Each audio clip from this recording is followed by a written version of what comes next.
Okay, we're now in live session. I'm taking it from the back. Just waiting for the...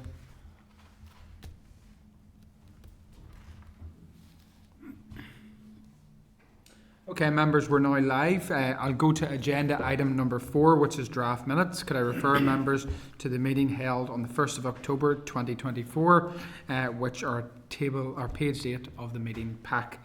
Are members content with the draft minutes as proposed? Great. Thank you, members. So you sign this.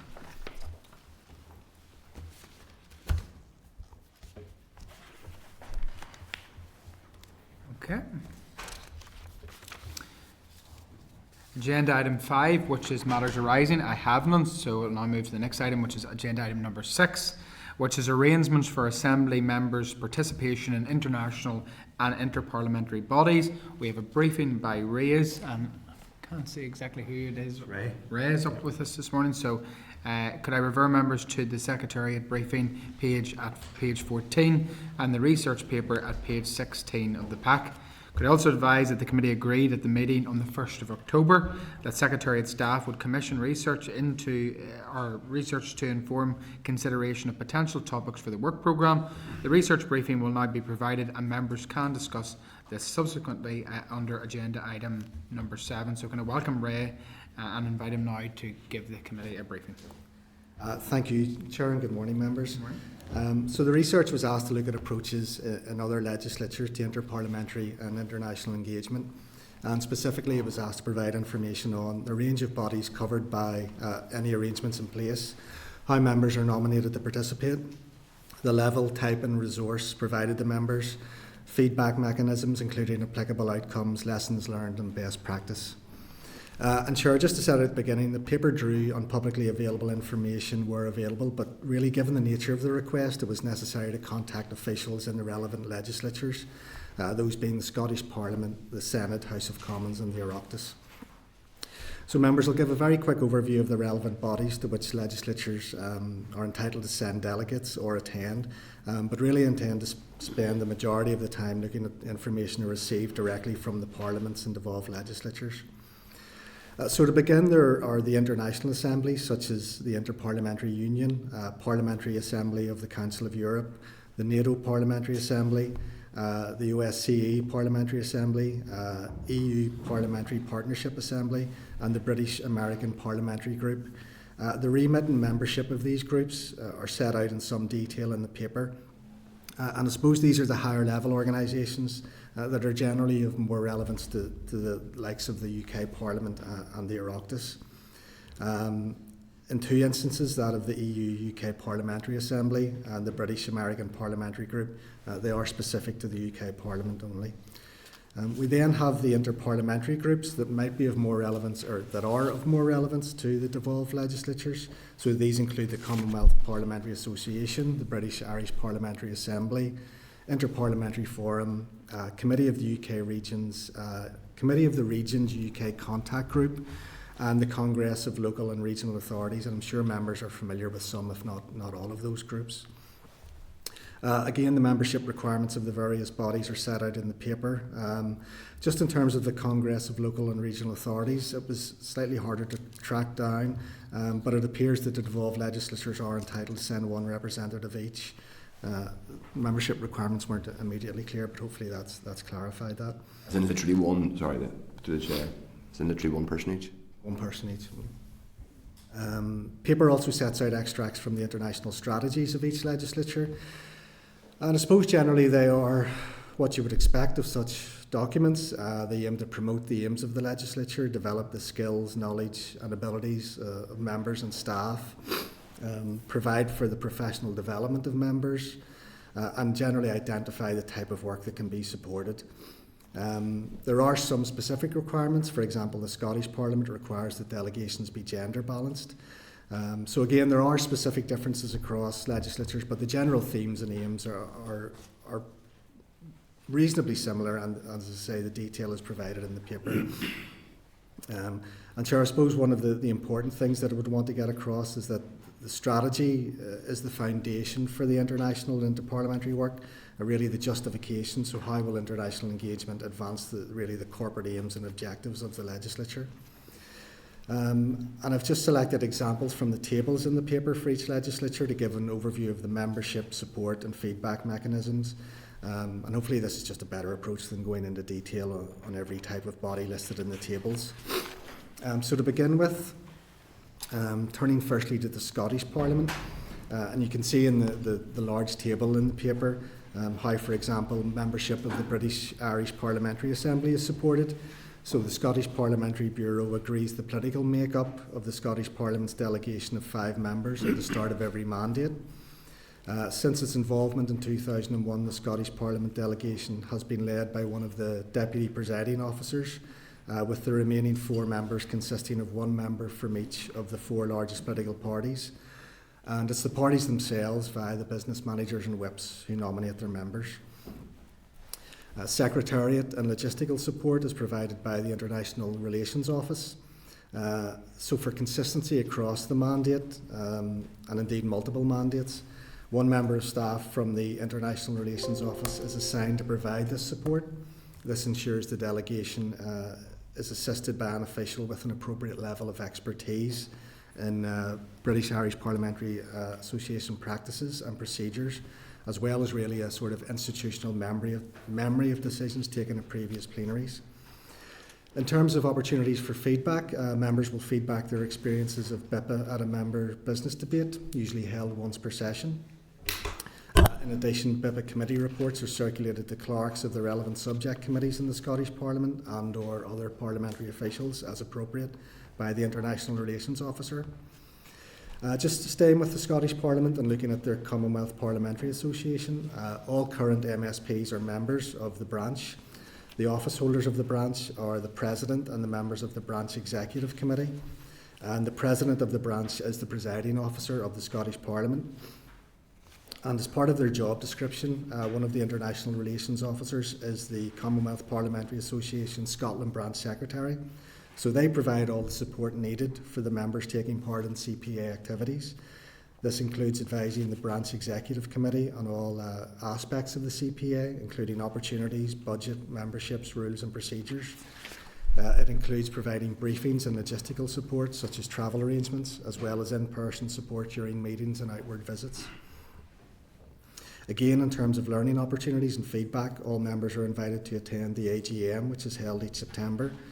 And during this meeting, members are provided with an update on the work of the branch executive committee. They also provide an annual report, which is circulated to all members in advance of the meeting.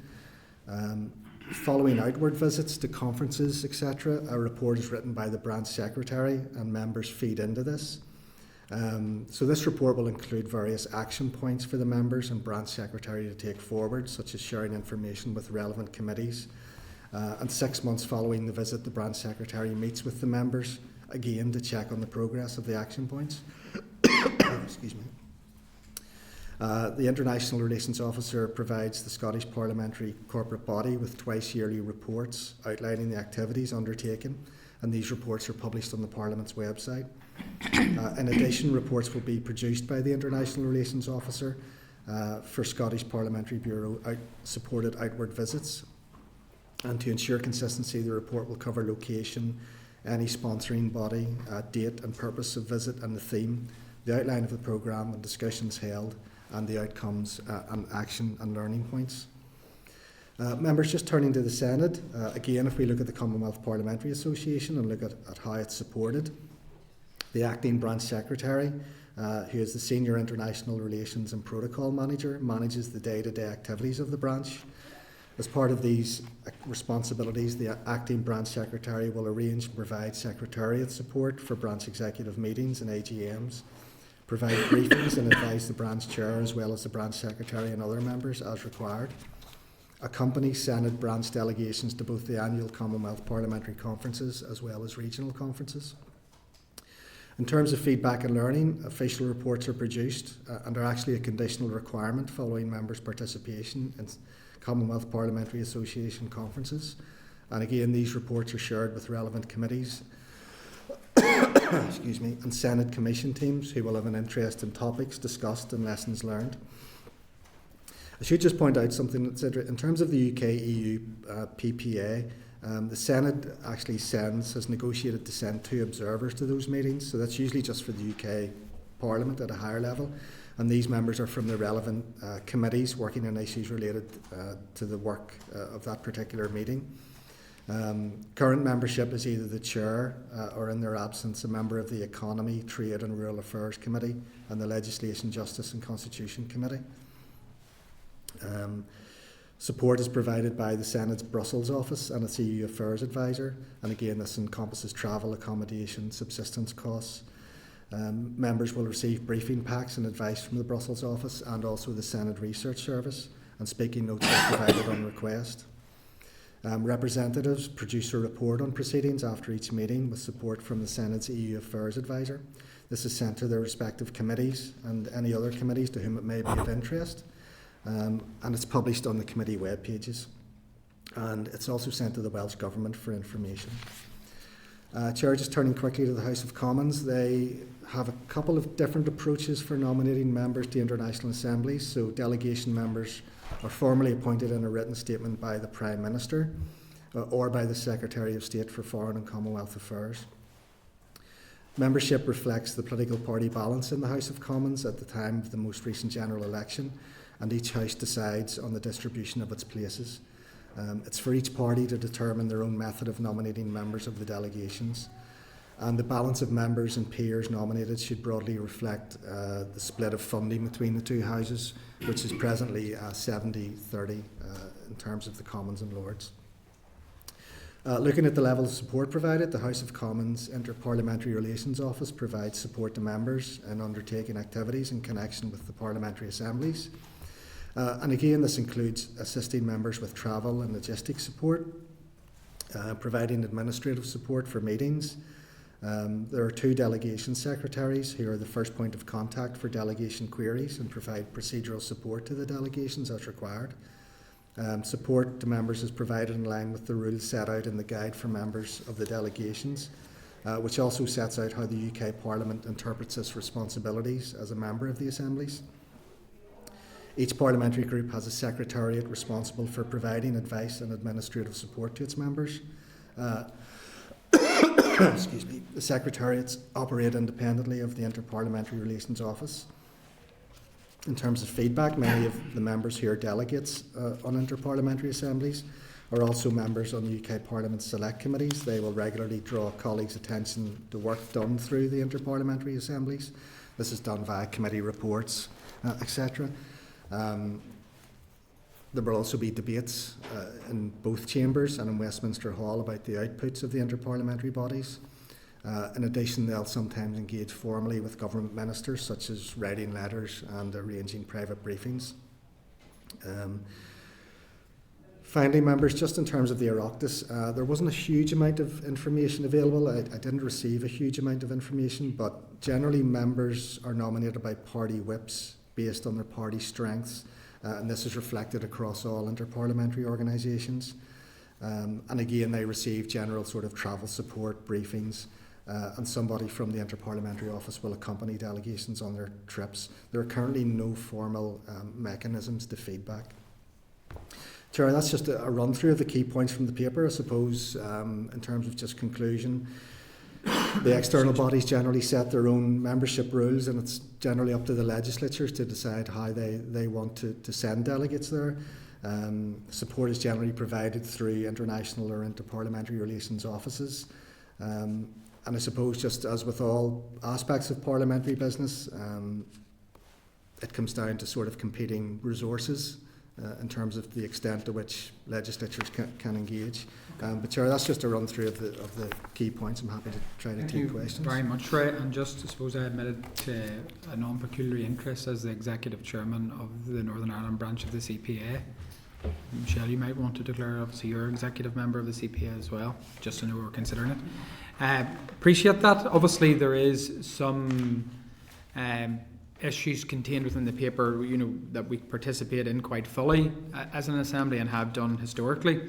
But I suppose on noting some of the organisations, particularly the Senate and the Scottish Parliament are involved with, did you see any particular gaps between Northern Ireland's participation and other regions in terms of some of these bodies? I was particularly drawn by the comment you made about the Senate actually negotiating itself to observer status when it came to the UK-EU. Who negotiated that essentially? Who was that negotiation between? Well, this followed on from Brexit, and the Senate, I think, were concerned that they might be, their views wouldn't be represented at that particular body. So I think it was a case of, the presiding officer really negotiating with the UK government, and they negotiated to observer status. Okay. Post now, I don't know, I couldn't find any information that the Scottish Parliament has done the same, but as I say, I've sort of relying a lot on information coming from the other legislatures. Was there any particular gaps that you, obviously having conducted this research, see for the Northern Ireland Assembly when it comes to representation? I suppose, well, without knowing in detail what we currently do, I suppose the consistency of engagement, I think, is perhaps greater with these bodies. Now, of course, the Assembly has had its own challenges with terms of periods of not functioning. So I think that sort of these institutions, it allows them to build up that institutional memory and that consistency of approach as well, Chair, that I think perhaps we don't have for understandable reasons. And I think that certainly has been something we've seen certainly through CPA, that, the institutional memory of particularly the Scottish, involvement, it's proved dividend because they're now coming through into different parts of the organisation. Chair, can I just, obviously one thing I didn't mention, but obviously in the table members will see that the Scottish Parliament negotiated involvement in the Nordic Council. So there are opportunities that legislatures can do their own thing, if you wish, because that's something that the Senate actually isn't involved in. No, it was interesting, that one. I suppose probably looking at the House of Commons, obviously their list is quite expansive compared to anyone. Those particular organisations, are they not available for regions to participate? I'm looking through the list here. I'm thinking of Assembly of the Council of Europe, NATO Parliamentary Assembly, OSCE Parliamentary Assembly, and UK-EU Partnership. Is there a particular reason why the devolved regions don't directly involve?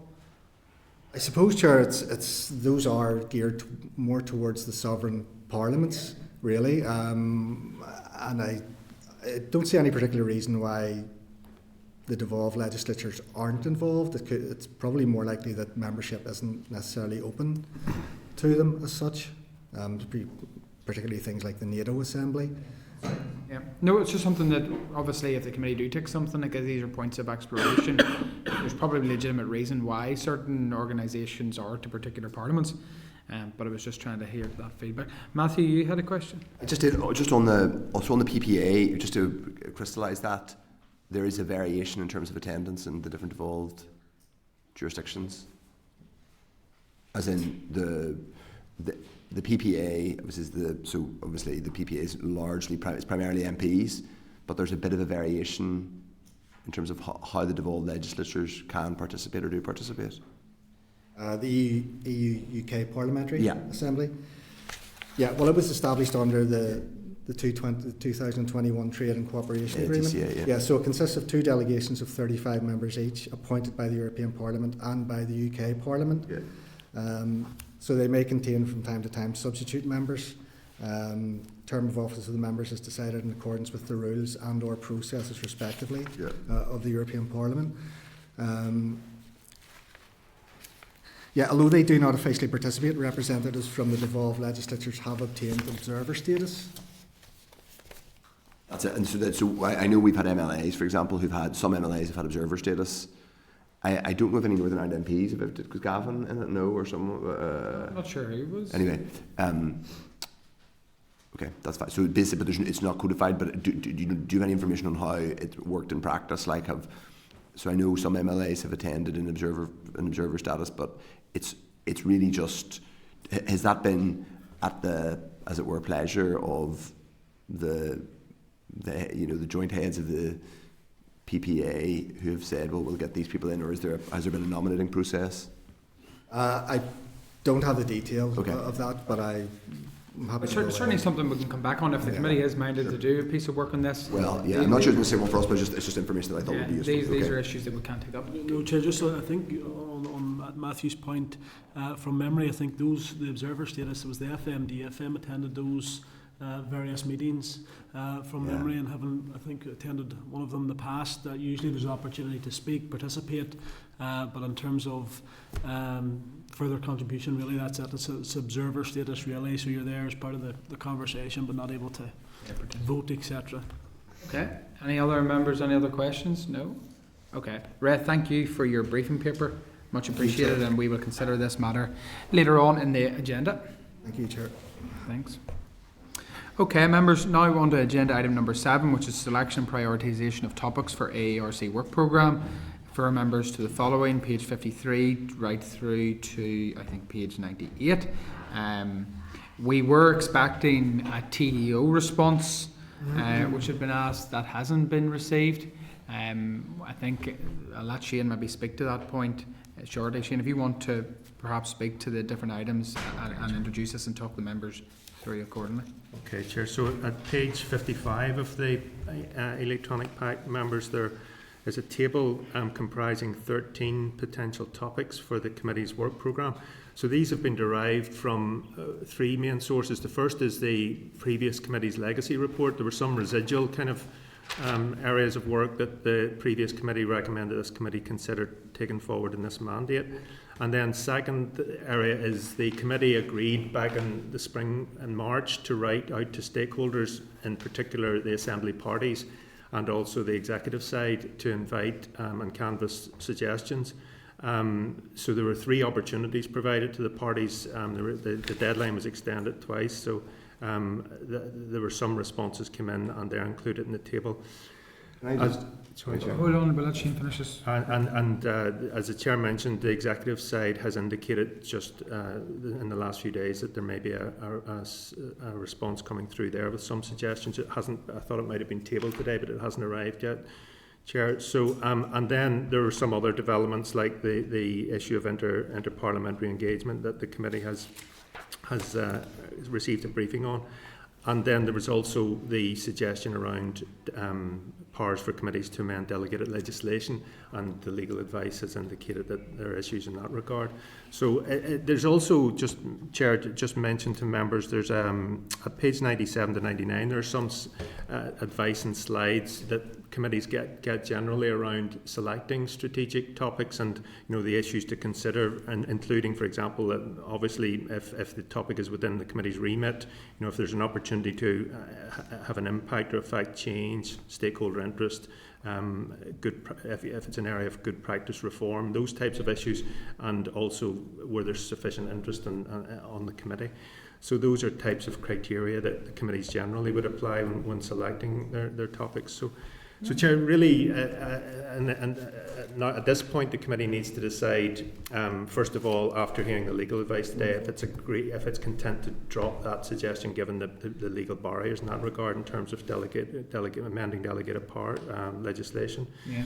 And then, secondly, the briefing that the committee has received in inter-parliamentary engagement. If the committee wants some further scoping work done, the Secretariat could do that, Chair, and bring that back to the committee. Okay. That's fair enough. Thank you, Shane. Matthew first. Thank you very much, Chair. I just wanted to say on Annex E, one of the responses is a holding email from our Chief Whip Comager. I just want to say that subsequent to that, as our group leader and indeed as leader of the opposition, I did update with another short email suggesting, which isn't in the annex, and I'm slightly disappointed to see that, specifically suggesting that we have the question of assembly and executive reform, i.e., not that's what the name of the committee, but removal of the power to collapse, as opposed to put it in simple terms, the removal of the veto, and I specifically referred to some of the statements that were made in the opposition day debate in March, so the AARC committee was effectively suggested for this work by multiple parties at that point. So I'm slightly disappointed to see that suggestion. So I sent a more substantive email than our whip sent, which was clearly a holding email saying that we would follow up, and I did follow up with another response. So I suppose for the purposes, again, of putting on I think we should be looking at that question. Members, does anyone else have anything to add before I? Well, just Matthew, thanks for that point. I suppose probably we will look into, was there an email that was omitted? We're not saying that this list It is was a short email, but, Okay, but just to say that we're we're not saying that record. this list is finite at this Sure. stage. I think all members approach all of these topics with the understanding is that this committee is not going to solve war and peace. There's issues that are obviously pertaining to all of our political parties, as has been the case with historical, negotiations. But what I would like to do is see progress in some issues that we can at least give Shane and the team some clarity on a work programme to begin with. I know members, and I think it was suggested at the last meeting, that there would be things coming from different respective parties. I'm not sure if your email came in subsequent to that, but that's It was 17th of June. Okay. 12th of June, sorry, 12th of June. Well, I think we as a committee did meet, as you know, and what was our last Well, meeting? unfortunately, I wasn't on the September? committee at that point, but yeah, fair enough. Yeah, and of which you did indicate that you would be providing a list, and I don't think that did happen, but we can come back to it. The list is not being prescriptive at this stage. Yeah, it's fine. What I would just want to do is some clarity. So you'll see number 3 on the list and number 6 actually relate to the legal advice that we had earlier. And if members were in agreement, I would perhaps suggest that members were content that the top of Assembly committees having power to amend delegated legislation be dropped, given the legal advice. Would members be content with that point to begin with? Yeah. Okay, thank you, members. Okay, I would also ask members if they're content that the Secretariat staff conduct an initial feasibility assessment of the suggestions to ensure that they fall within the AARC remit and that these can be considered at a future meeting. And I would imagine by that stage, given that you were expecting the TEO response imminently, that we probably will have more from departments as well at that stage, if members were content with that proposed action point. Clarify that for me. So there's some of these now that we need to have the Secretariat go away to look at what falls within the feasibility for the committee to consider. TEO, earlier I was explaining in the meeting, were due to give us an update via a compiled list in conjunction with other ministers. That didn't come. The deadline I think we set for, was it Last Monday. last Monday? Yeah. I think Shane was indicating that there was potentially something that was going to come. And I would hope that we would have that again at our next meeting, because that will obviously need further consideration as well. Do you have any further point about the TEO aspect? No, Chair. Last time in the previous mandate there were about 20 topics came from TEO, but this time there might be a smaller number, but it just is receiving ministerial clearance at the moment. And then, as the Chair says, some of the topics they'll be required to assess them whether they're within the remit of the committee. Okay. Are you happy? Yes, no, Yeah. but we're going to discuss our priorities now, though. Yeah. Yeah, well, what I'm saying is that we're looking at the list.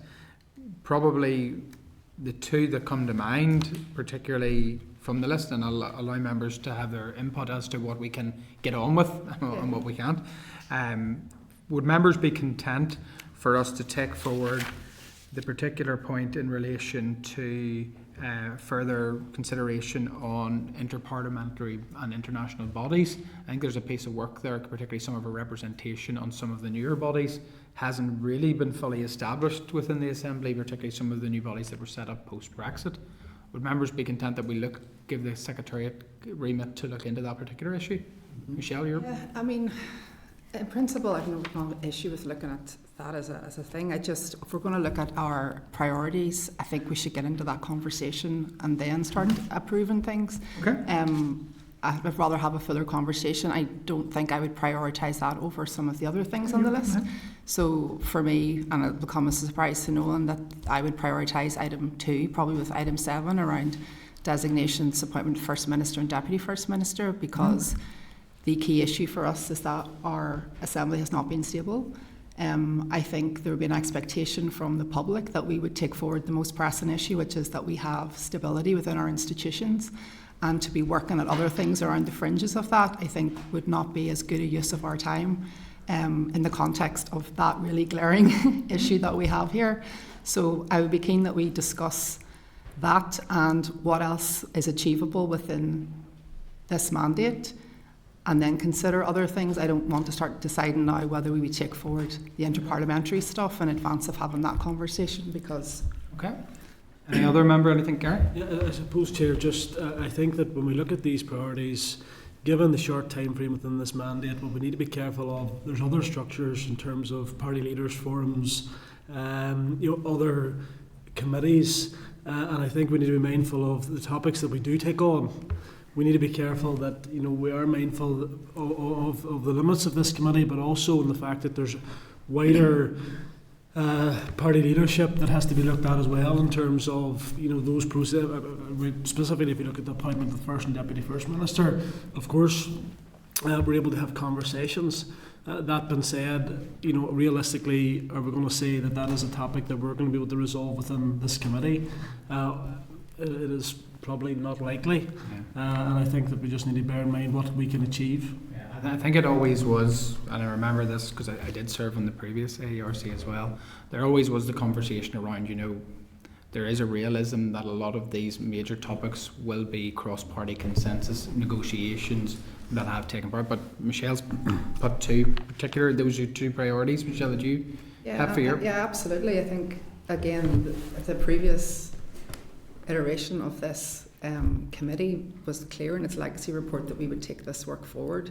I think Matthew's alluded to some debates that have happened in the Assembly where, again, there was cross-party consensus to look at the issue of reform. This is the appropriate forum for that, according to what the Assembly has said and the remit of this committee. We're not going to be making the decisions. We're going to take forward work that would then, I think I clarified this at the last meeting, would then go forward to the Assembly to debate and decide. But I think the work is done in this committee. It's appropriate to be done in this committee, and I can't see anything else on that list that would have greater importance to us as a committee or to this Assembly than taking forward that work. Okay. And the shortened mandate for me makes no difference, because even if we can't complete that work, I think we can progress that work, and even if another mandate comes along, the members there can look at that piece of work and then make progress quicker. Just putting a pause on it now is not good enough, and actually the irony being the reason we have a shortened mandate is because this Assembly was down again, and I don't think it's tenable for us just to sidestep that. Okay, thank you. That's your point on the record, Matthew. Thank you, Chair. Just to, I guess, echo both what I said at the beginning and what Michelle just said. At the minute, we are in a situation where we have these institutions have not existed for half of the past decade. I think there's a huge public interest in how we avoid that happening in the future. The answer may be that we hope that the politics does not lead to a place where political parties, for one reason or another, decide that it is in their interests. Whether they are justified or not, I would say not, but just that it's justified for them to effectively collapse the institutions by resigning the First or Deputy First Minister. We, I don't have the Hansard in front of me, we as opposition brought a debate on asking the Assembly to commit to reforming the institutions to remove the ability for that to happen. And one of the responses from certain parties, indeed I think multiple parties, even those who were opposed to the principle, said this is something to be discussed in this committee. One of the First Minister's party indeed said that the proper place to discuss those reforms was in the AERC committee. That was 9 months ago. I do think it will be odd if we don't look at it all. As Michelle said, the purpose of AERC is not that we may not even agree on them, but we can't deliver them because that's not our job. But we can examine it and make recommendations, which would of course include looking at the drawbacks, the challenges, the practical and political issues. But I do think if we don't, and I would say that there's lots of other important things in that list. As somebody who puts in a lot of work as leader of the opposition, there are many things that I would like to spend this committee's time talking about in terms of how we improve and enhance the ability of the opposition to do its job, because that ain't easy, let me tell you. But just in terms of an immediate priority, I would certainly be saying, as per my earlier email, that to boil it down, a reform which prevents collapse in some form. So, and that could take multiple forms. That could be changing how we elect First and Deputy First Minister. It could be changing designation. It could be a simple removal of the power of collapse or reform of it in some way. I think that has to be part of what we look at. I think it has to be a priority. Okay, thank you. I suppose probably a point of concern for me would be the fact being that we haven't received the response from TEO as to what the list will compile of. You talked about 20 in the last mandate. I don't know if that'll be a revised number or what it will be. Can you maybe, Shane, talk to the point around your comments around the initial feasibility of the suggested topics and whether they fall within the remit? Is that still a point of discussion for the committee in terms of its prioritisation if we know from a remit perspective. Yeah, Chair. So this list that is before the committee, those topics have been assessed for remit in terms of whether it's within the powers of this committee. The topics that may come from the executive side will need to be assessed in that regard as well. Last time round, there were topics amongst those 20 that were outside the scope of the committee's remit from memory. So yeah, and the last committee also kind of kept its list, going a long list, and drew from that list as and when it needed to work to be undertaken, and then at the end of the mandate, any residual topics left in the list were recommended to the next committee.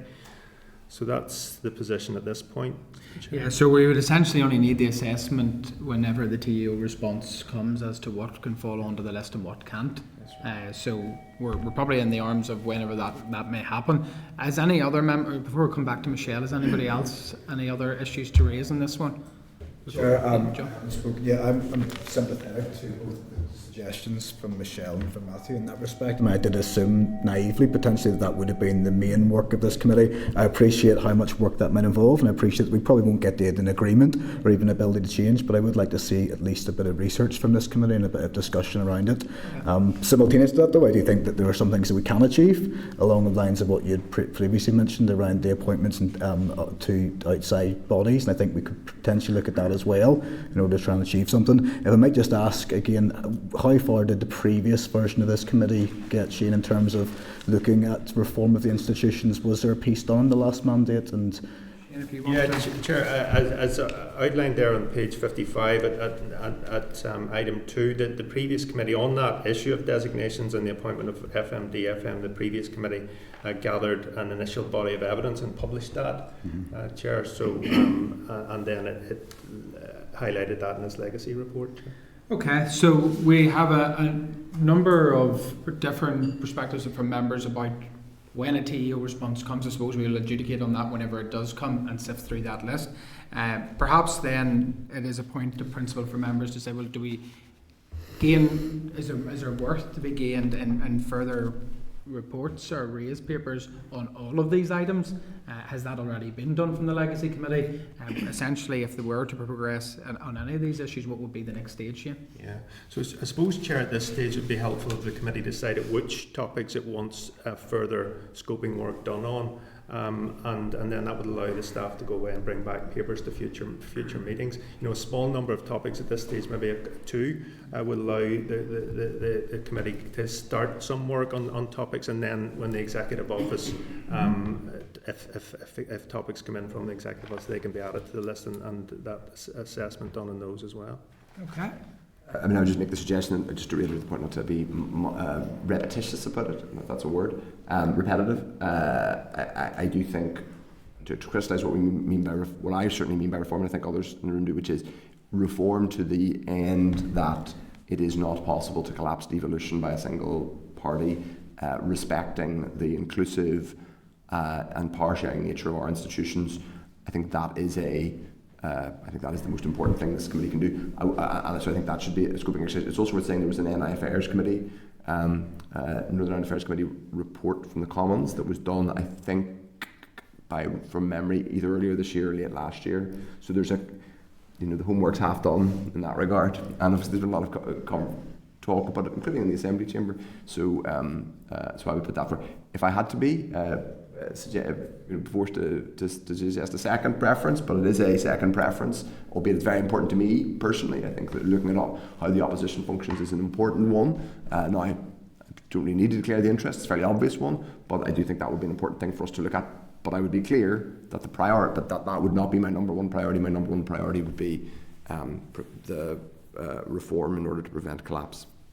Okay, do members, I'm in members' hands regarding, I think we have a proposal from Michelle on 2, which was number 2, and what was the other one, Michelle? 7, they're sort of kind of interdependent somewhat. I mean, I think if you decide to take forward 2, The question there is whether you feel the work that's already been done is sufficient to progress it perhaps to the Procedures Committee to look at it, and I think that's probably still a conversation for the committee. There was some work done, we haven't discussed that as a committee.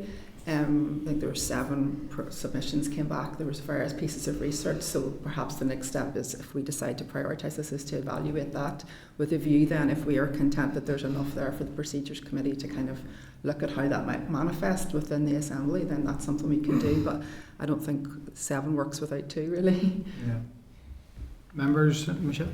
Just if we are looking about doing some further work on any of these, I mean, given the fact that I was in a ministerial post for the 24 weeks during the collapse, it might be useful maybe to expand on the work around that, and by looking at the scrutiny that the Assembly could have during that period, given the fact that we are sort of still living under this. The Northern Ireland Ministers' Elections and Petitions of Concern Act 2022. So essentially this... Number 7, if we could maybe get some more information on that one, if we're looking at, if what comes out of this session is that we're going to explore options around a number of these, that might be something that we should maybe look at as well. Do you want to touch on number 8 and why? Yeah, Chair, so number 8, there's a few issues that the committee could examine there in terms of that 24-week period where ministerial posts haven't been filled and previous ministers are still in place, arising from the Northern Ireland Ministers' Election and Petitions of Concern Act 2022. For example, the sequence of events and standing orders, as members know, the election of the Speaker, FM, DFM ministers and then committees. So there's no committees in place as standing orders apply at the moment. There would be no committees in place for scrutiny. So the committee could look at that issue and how standing orders might be amended to provide for some level of committee scrutiny.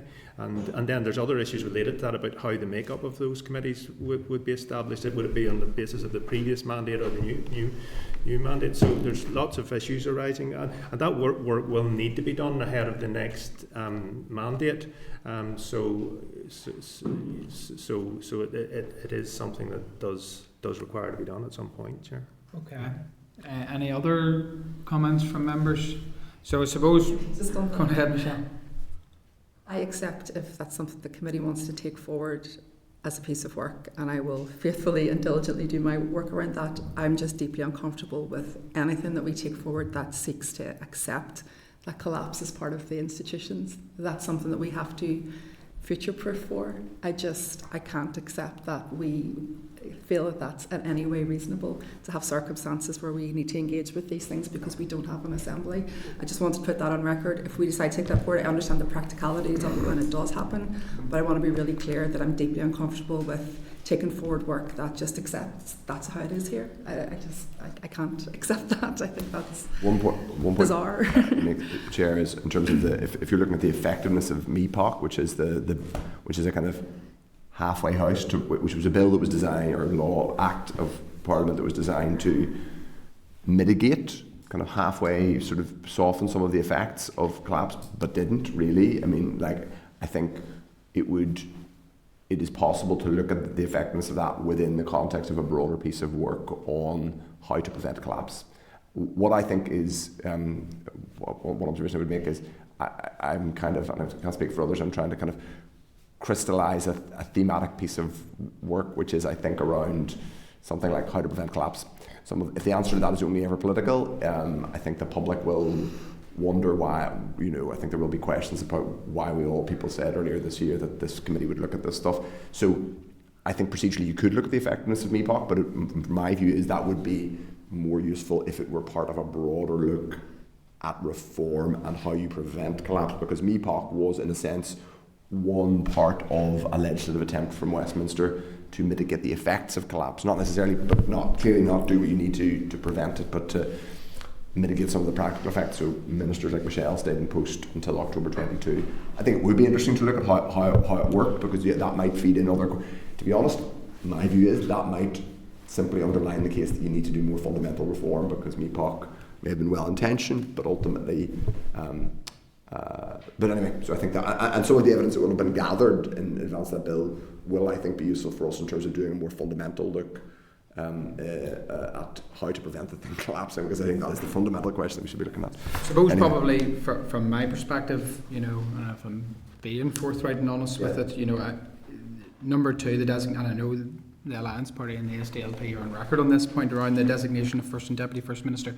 You know, in all realistic terms, this committee is not going to be able to solve that issue or the issue of cross-community voting. Again, they are part of wider political agreements, and I know, Michelle, you may have a political point on that, but Well, I have a practical point on yeah, that, which was that we can still do work. Well, interesting point being that the Alliance Party didn't submit a paper whenever the committee asked for prioritisation, so I Priorities think... are there. They're on the paper already. Yeah, well, I don't... Number 2 would be a priority for us. Yeah, it was actually submitted by the Legacy report, not the Alliance No, Party but it itself. just reflects our... Yeah, so I'm just saying, you know, reflects to bring our- political points forward in relation to what are priorities of different political parties whenever you didn't submit. It's a bit disingenuous, but we will... I don't think that's fair, and I don't think that...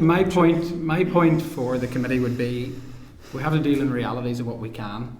Now, if we're going to do further scoping issues or exercises on these issues, and pending a report by TEO, I suppose probably we could now go to a proposal as to what we want to try to send the Secretariat away with to gain further information on for the next committee in terms of pieces of work on these here. So I will, Michelle's first proposal, which was 2 and 7. Matthew, did you have any? I'm happy to support that, but can I just make the point that those that to put on the record when it comes to 2 and 7, I think it's specifically looking at reforms that promote or guarantee sustainability of the institutions. As Michelle said, there's no requirement for political consensus in this committee in terms of exact remedies. I think we do have a responsibility, particularly given the other parties. Certainly the First Minister's Party, certainly Alliance, possibly the DUP, though I'd want to double check that, did say that this was the appropriate forum to look at this stuff. They did, like that was said in Hansard in March.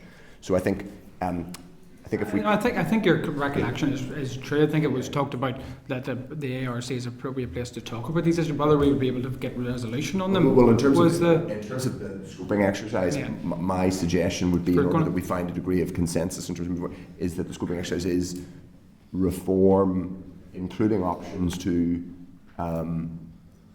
prevent collapse, reform which would include questions around reform of the appointment or resignation processes for First Deputy First Minister, accepting that maybe the members will agree on remedies, but also as part of that include some of what is in that around the functioning of the MEPOC work. So I think that would be my rec. So I would, I'm just sort of, I guess, appending that to the suggestion on 2 and 7. That would be my. So wider scoping exercise, including 2, 7, and that MEPOC issue on number 8 as well would be your sort of suggestion. Yes, as I say, with the caveat that I do think we need those. I accept up front that we may not find consensus on this, but we may also find things that we do find consensus on as we discuss and scrutinise these things. And by that stage, we may also have a paper from TEO with other issues that we may have to factor in terms of what's practically possible. Members, sure, Michelle? No, I suppose we're not really going to reach agreement today on a priority, and it might be useful to see what comes from the TEO and if that could be circulated, I suppose, when it comes in, as opposed to having to wait to a future meeting. And it means at least then parties will have a better sense of where we need to go. Because I do think we need to get to the point where we start to do some work within the committee. Right. Otherwise, we will be criticised for that. So I suppose it's about some focus. Sorry, Karen. No, I completely concur with that. But also, Chair, in terms of, I'm surprised, and obviously there's a number of views outlined, but even in terms of the opposition entitlements, one of the key pieces of work that was proposed there's actually some recommendations from the previous committee. So what I'm saying is a piece of work has been done there, which also could be looked at. So I think that, go back to my point from the original still stand, I think we need to just look at what we can achieve. That's not to exclude other things, and we all have parties and party leaders who can make those political points and those discussions. But I think we have to look at what we can achieve on a consensus basis. And I think that we just need to reflect and come back with those types of priorities. So Michelle, just to clarify, you're suggesting that that we wait, that we get the report back from TEO. If we could put some pressure on to get a sense of when that's going to come. When it does come, actually, then it's circulated in advance so that everyone is aware of some of the issues, and a piece of work then carried out by the staff here in advance of a future meeting. But at least if we're well aware of the topics in advance, and we can have conversations within our own parties. Okay. Right, so that's two proposals. So Michelle's was first, so I will take the proposal first, which was you suggest that the committee prioritise 2 and what number again? Sorry, 2 and 7. I'm happy to combine that with what others have included in terms of number 8 as well, if that's a preference for the committee. But yeah, I'd like to take that forward. I don't think that waiting for TEO needs to prohibit that work going forward. I think we can look at TEO stuff when it comes I to would agree with that. Right, we will take Michelle's proposal first, and then the other Michelle's proposal. So Michelle, and seconded by Matthew. So all in favour of that at this stage, raise the hand. 1 and 2, Michelle and Matthew. Okay. So that proposal, and all those against. I think we just defer until. Okay. Yeah. Okay. So just to clarify, then those against was hands against us. So yeah. Okay. 1, 2, 3. Not necessarily saying against the Yeah, I'm not against the proposal, I just want to see the report. Yeah. I mean, if that makes sense, it's not like I'm opposed to that ever happening. If that makes No, sense. I mean in terms of the stage. So Yes. Michelle's proposal, which is Michelle's proposal. Sorry, Chair, you're Anya Murphy. Would you also Oh, sorry, check Anya. Murphy's in? Anya, have you anything you need to add? No, not from me myself, Chair. I would personally like to see the report from TEO. Yeah, so that's second the same piece. Okay. Chair, just on that proposal, can I just reflect what the committee has decided on that? And so the proposal was that the ARC selects and prioritises the topic on designations and the appointment of FMDFM, which is topics number 2 and 7 at this stage. And those in favour were Michelle Guy, ayes, and Matthew O'Toole, ayes. And the noes were yourself, Chair Jonathan Buckley, Declan McAleer, Gary Middleton, Michelle McElveen, and John Stewart. And Anya, you're indicating that you're against that proposal as well? Yeah, sure. Yeah, okay. So is that different? So the proposal falls. Okay, and we will then, the second proposal from Michelle McElveen, which is we wait until we get a TEO report. We allow the Secretariat to sift through that. It's notified to all members, and then we prioritise on the back of that report. I'm correct, Michelle? So all those in favour of sorry, to have a seconder for Michelle's proposal? Gary, and all those in favour of Michelle McElveen's proposal? So that is Michelle, Gary, John, myself, Declan, and Anya. Are you indicating support for? I am, Chair. Yes, and all those against?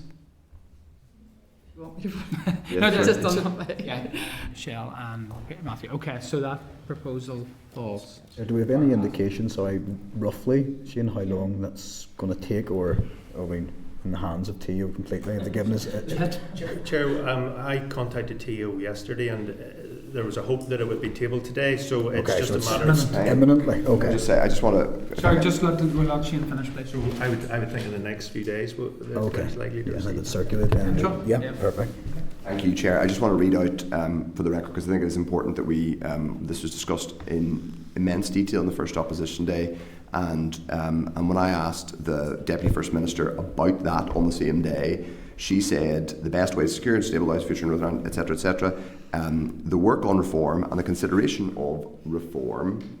Now, she was asked a specific question about reform to the end of removing the power to collapse. It wasn't just about reform in the most general sense. It was about reform to prevent the institutions collapsing by reform of what is called the veto. The work on reform, the consideration of reform, is appropriately, she said, being taken forward by the AERC, and we look forward to the committee's recommendations in detail. So the Deputy First Minister is on record as saying that this committee would be looking at that specific area. So I think it is disappointing that we're already not doing what the Deputy First Minister and the First Minister's party said this committee should be doing. And even more surreally, we are awaiting apparently their office, the Executive Office, coming back to us with proposals. I think that's surreal, with the greatest of respect, Chair. Well, that's a great political speech, Matthew, and thank you for that. And there will be adequate time for you to discuss that whenever we have the response from TEO, and then we're able to prioritise and move forward as a committee. Okay, members, obviously we had the briefing earlier, and can I ask members if they're content in light of the research briefing today that the Secretariat undergoes this further scoping work to consider the role ARC might have or may not have in arrangements for Assembly engagement with interparliamentary international bodies with the respect and complement of the role of the Assembly Commission as included in topic 13. Are members content with that point? Content. Okay, can I ask members next item of business, which is, that's it. No, agenda item number 8, which is correspondence. I refer members to the list of correspondence at page 101 from the Chair's Liaison Group, which provide an update to all committees on the work considered by the group at its meeting on the 18th of June 2024. Are members content to note? Content? Thank you, members. Can I also refer you to the circular correspondence at 127 for a member of the public, Century Pod? Okay, members happy? Note, yeah. Okay, next item of business, which is item number 9, any other business. I have none. I haven't received any from any other member. Agenda item number 10, which is date, time and place of next meeting. 4 members of the next committee meeting is scheduled for Tuesday the 4th of February 2025 at 9:30, but in case an event of a change in relation to that list, we will notify members in good time.